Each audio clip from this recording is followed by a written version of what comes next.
I'm Laurie Cardoza-Moore, and this is Focus on Israel.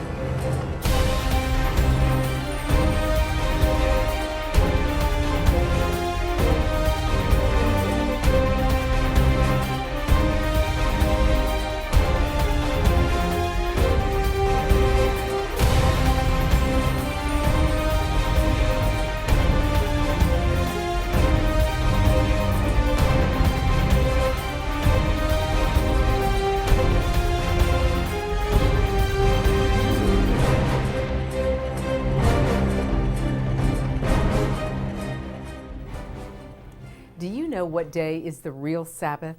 The day commanded by God is a day of rest. On this edition of Focus on Israel, we're going to discuss this confusing topic from a biblical perspective. Hello, I'm Laurie Cardoza-Moore, and welcome to our show today. Like most Americans, I began to ask a lot of questions about what happened to our country following 9/11. As I read and talked to experts, the issues of radical Islam and the attacks on America and Israel became extremely important to me. In response, I founded Proclaiming Justice to the Nations, a nonprofit organization dedicated to educating and sharing the message of Christian biblical responsibility to the people and land of Israel against the rise of global genocidal anti-Semitism. After studying the scriptures, I realized that God had not forsaken his covenant with his people, Israel.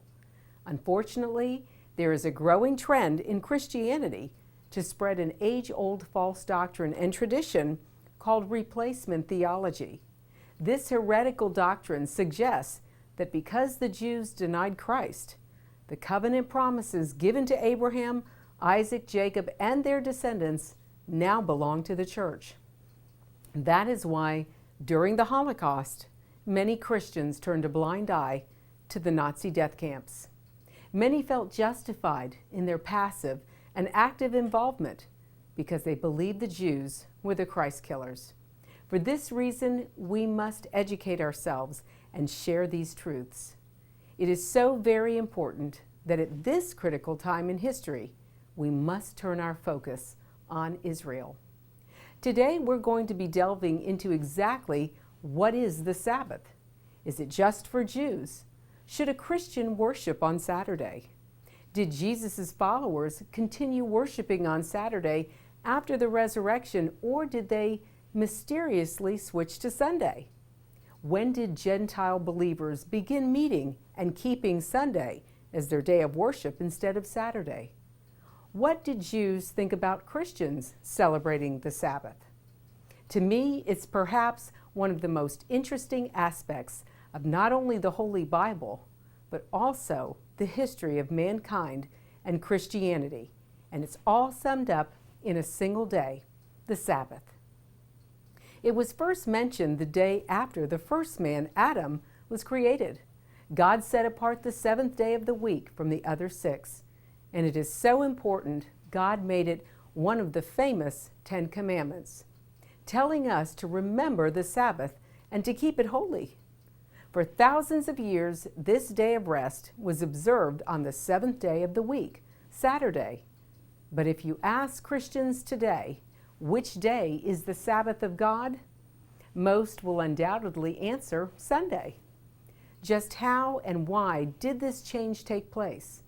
Since the seventh-day Sabbath has such deep meaning, and since it is part of the 10 Commandments, why is it not more widely observed today?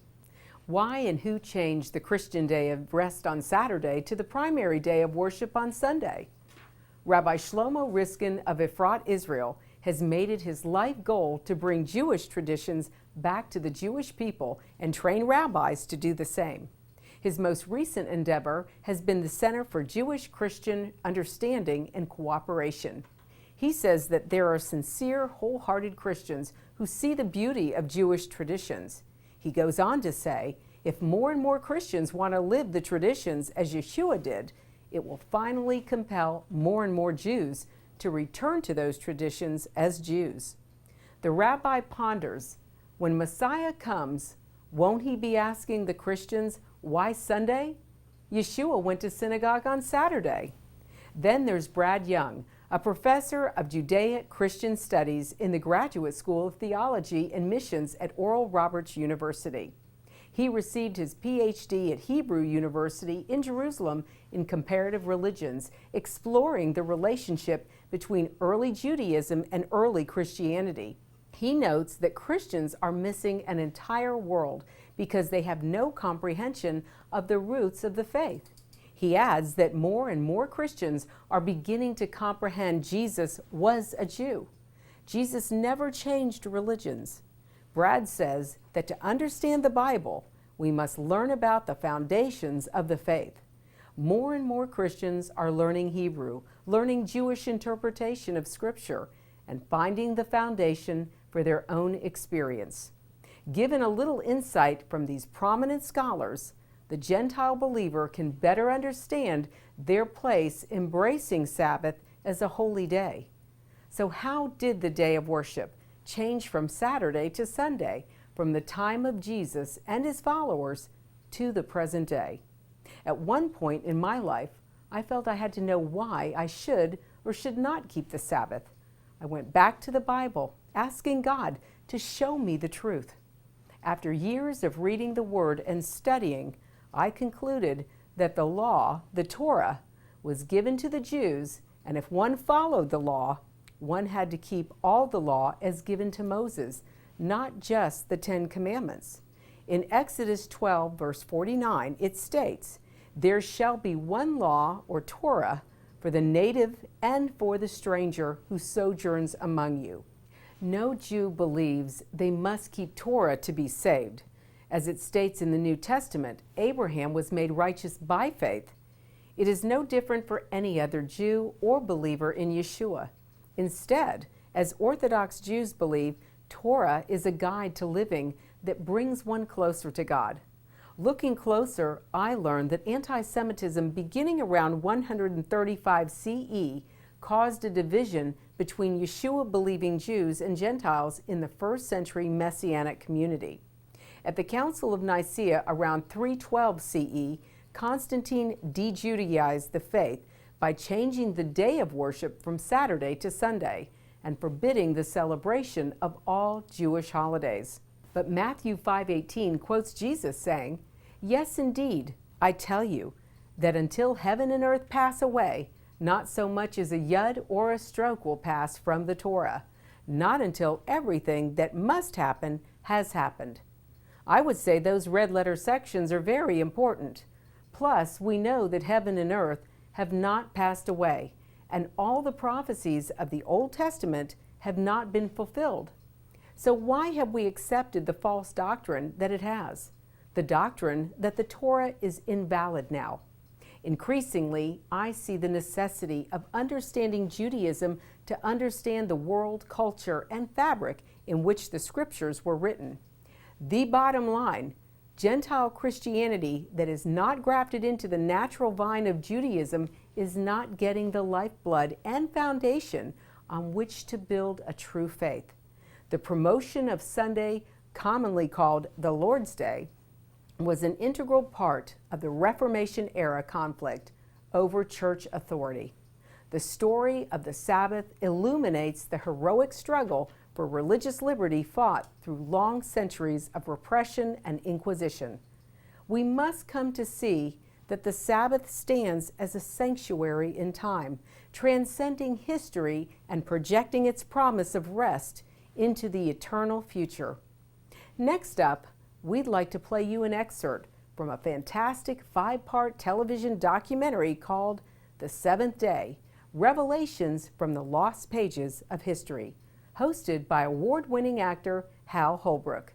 It powerfully chronicles how the Sabbath day of the Bible was observed, fought for, and tragically discarded by Christians as a non-binding Jewish tradition.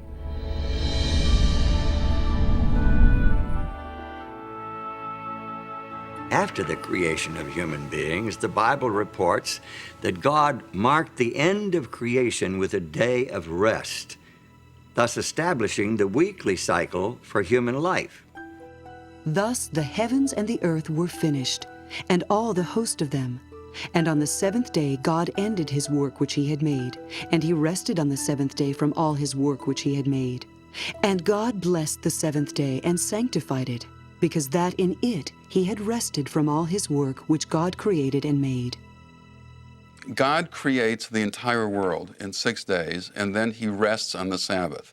The Sabbath is, though, a creation in and of itself, because what it does is put the rest of the 6 days in perspective. What did God create on the seventh day? As a matter of fact, God created nothing on the seventh day. God created no thing, but instead God created a context in which everything that has been created, the natural world, the material world, and life itself, can really be appreciated and enjoyed and celebrated. By creating the Sabbath, God gave human beings an opportunity to emulate him, to enter into his rest, and thereby to signify their special relationship with him as their Lord and Creator. This month marks the 70th anniversary of the historic Declaration of the State of Israel. God's sovereign hand can be seen all over this land. Included in the celebrations is the opening of the American Embassy right here in Jerusalem. In honor of this celebration, PJTN is offering a special 70th anniversary package, which includes a captivating new book and an award-winning DVD. Israel Rising is a unique visual story of Israel's miraculous journey from unforgiving desert to thriving nation. Thousands of years ago, the prophet Ezekiel foretold a future time in which the arid land of Israel would come alive for its people. Now this breathtaking book documents the fulfillment of this vision, as rarely seen photographs from the 1880s to the 1940s are juxtaposed with recent photos of the same locations. This book will inspire and captivate you as it illuminates Israel's foretold awakening in a new and unforgettable way. In addition, you'll receive the award-winning documentary, Israel Indivisible: The Case for the Ancient Homeland. This inspiring film examines the many political twists and turns that make Israel the world's most controversial nation. From Abraham and the Promise to the issues facing the Jewish state today, the film examines the historical, archaeological, legal, and biblical foundations for the modern state of Israel. This is a limited time offer for these two remarkable resources for just a one-time gift of $70 today. Your generous donation will help ensure that PJTN stays on the front lines and in the headlines of all the important issues facing Israel and our Jewish brethren. So please go to pjtn.org today. From studying history, it's very clear that what starts with the Jews never ends only with the Jews. We must strongly stand against any anti-Semitic trends, for if not stopped, they'll cause harm to all of us, and we'll witness the downfall of our Judeo-Christian Western culture. Today, many people say there's no longer a need for a Jewish state, that Jews around the world no longer need a place of refuge. But anyone who has heard recent statistics about the worldwide rise in anti-Semitism would never make such a claim. The reality is that neo-Nazi groups and Nazi sympathizers are increasing around the world. Surveys show that over 1 billion people in the world harbor anti-Semitic attitudes. Close to 50% believe that Jews have too much power in the business world, and 2/3 of the world's population has never heard of the Holocaust or believe the historic accounts of it are inaccurate.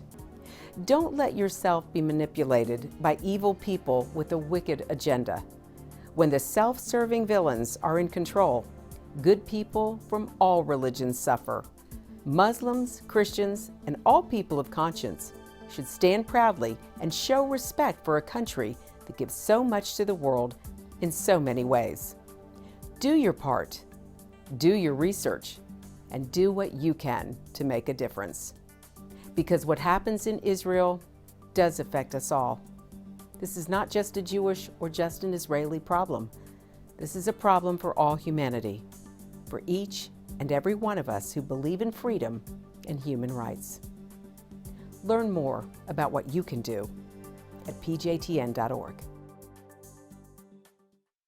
According to the Old Testament report, the Creator God revealed the principles of his relationship with the human race in 10 commandments engraved on stone tablets. These commandments were entrusted to Abraham's descendants, the Israelites, as a blessing to share with all nations of the world. Remember the Sabbath day to keep it holy. 6 days shalt thou labor and do all thy work, but the seventh day is the Sabbath of the Lord thy God. In it thou shalt not do any work, thou, nor thy son, nor thy daughter, thy manservant, nor thy maidservant, nor thy cattle, nor thy stranger that is within thy gates. For in 6 days the Lord made heaven and earth, the sea, and all that in them is, and rested the seventh day. Wherefore the Lord blessed the Sabbath day and hallowed it. This is by far the longest of the 10 Commandments. It's unique in that it includes the divine credentials declaring the identity of the lawgiver and establishing his authority as creator to command the worship of his creatures. The commandment to observe the Sabbath shows the intimate relationship between God and creation.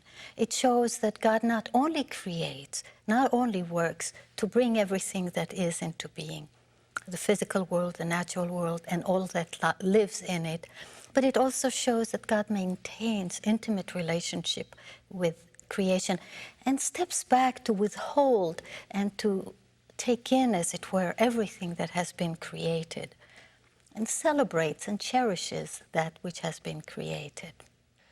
The Sabbath reveals God's compassion for his creatures. In Exodus 23, verse 12, there's a law regarding the Sabbath, and it says, 6 days you shall do your work, but on the seventh day you shall rest, that your ox and your ass may have rest, and the son of your bondmaid and the alien may be refreshed. So the Sabbath is a gift for God's creatures, not only human beings here, but it's also the ox and the ass, so that they can have rest from their labor that they do during the rest of the week. In the 5th book of the Bible, Deuteronomy, we find the 10 Commandments repeated. This time, the meaning of the Sabbath is enriched by linkage to the deliverance of the nation of Israel from slavery in Egypt. Keep the Sabbath day to sanctify it, as the Lord thy God hath commanded thee. And remember that thou wast a servant in the land of Egypt, and that the Lord thy God brought thee out thence through a mighty hand and by a stretched out arm. Therefore the Lord thy God commanded thee to keep the Sabbath day. We participate in God's redemption, just as the nation of Israel participated in God's redemption, because God has liberated us from something. Now, he liberated the ancient Israelites from Egypt, from Pharaoh, this oppressor. What God does is to liberate us as individuals from the oppressive power of Satan and from the sin that destroys us. Individuals today are in great need of finding a sanctuary in time, which is what the Sabbath is. We are overburdened and driven by the material world and by our own creativity of material things. And the Sabbath becomes the liberation from things, it becomes the liberation from slavery to objects, to technology, to economics, to all the things that make us work frantically towards producing more and more. Since the seventh-day Sabbath has such rich meaning, and since it is part of the 10 Commandments, why is it not more widely observed today? Good question, especially in view of the widespread recognition that this commandment, along with the rest of the 10, applies not only to the people of Israel, but to the whole human family. As it is the law of nature that in general a due proportion of time be set apart for the worship of God, so in his word, by a positive, moral, and perpetual commandment, binding all men in all ages, he hath particularly appointed 1 day in 7 for a Sabbath, to be kept holy unto him. The Sabbath was binding in Eden, and it has been in force ever since. This 4th commandment begins with the word remember, showing that the Sabbath already existed when God wrote this law on the tables of stone at Sinai. How can men claim that this one commandment has been done away with, when they will admit that the other 9 are still binding? The Sabbath was made for man, not for the Hebrews, but for all men. The Sabbath commandment reveals to us a picture of a Creator who craves a place in the hearts and lives of all his human children. David, the great Israelite king, understood this and instructed his people to spread their knowledge of the Creator God to the rest of the world. Declare his glory among the heathen, his marvelous works among all nations. For all the gods of the people are idols, but the Lord made the heavens. Give unto the Lord the glory due unto his name, and let men say among the nations, the Lord reigneth.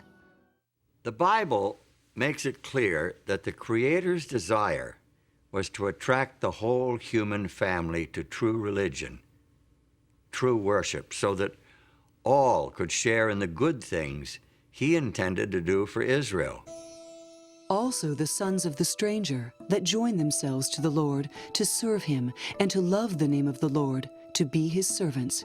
Every one that keepeth the Sabbath from polluting it, and taketh hold of my covenant, even them will I bring to my holy mountain, and make them joyful in my house of prayer.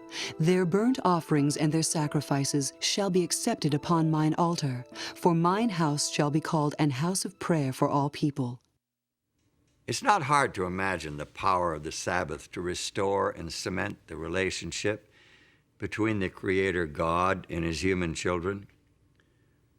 Their devotion to the Sabbath day, their worship and praise and appreciation for his creative power would bind them to their God with ties of love and gratitude. If they continued their heartfelt observance of the Sabbath, they could never forget him. Moreover, also I gave them my Sabbaths, to be a sign between me and them, that they might know that I am the Lord that sanctify them.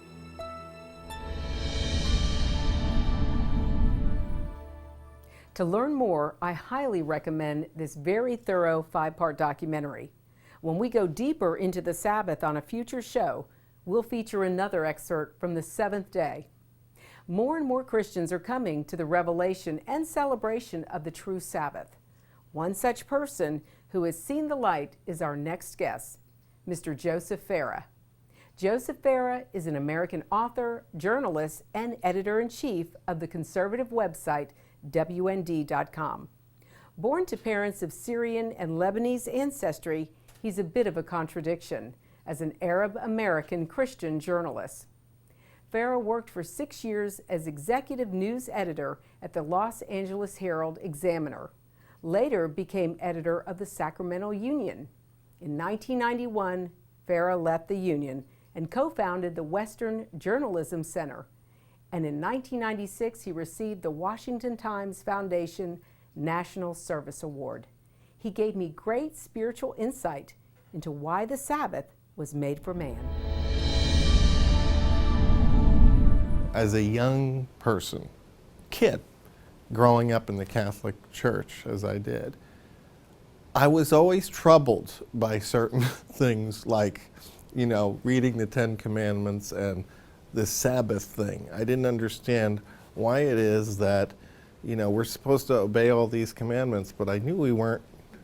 What happened with that one? Why was that? Why were we exempt from that? I knew that Sunday wasn't the Sabbath. And so that was a thing that, was there, was poking at me. And over the years, it never went away. And so I always loved the Sabbath. Like when, I grew up around in a Jewish community, predominantly Jewish community. So I loved the Sabbath was just a neat thing. And when I went to Israel, this is a really good idea. It's just a great idea. Forget that it's one of God's commandments for a second. It's a great practical idea for people. And so, about 5 years ago, we do very intensive Bible studies at home, Elizabeth and the kids and so forth. And I just dropped this bomb one day, and I said, basically, I can't think of any reason. And just focused on the Sabbath for a minute, because I think that's what got us into the issue more deeply. I can't think of any justification for not observing the Sabbath. I know that Most Christians don't. But what's the biblical reason for that? Why don't we dive into this? And that's what we started doing. And then got to discover a whole bunch of great teachers out there after the fact who are real, and whose work is really getting out there and reaching more and more people all the time. And I think the Holy Spirit is just totally at work on this right now. I think that this is God's timing on this. I think He's preparing the church for what's about to come in the kingdom.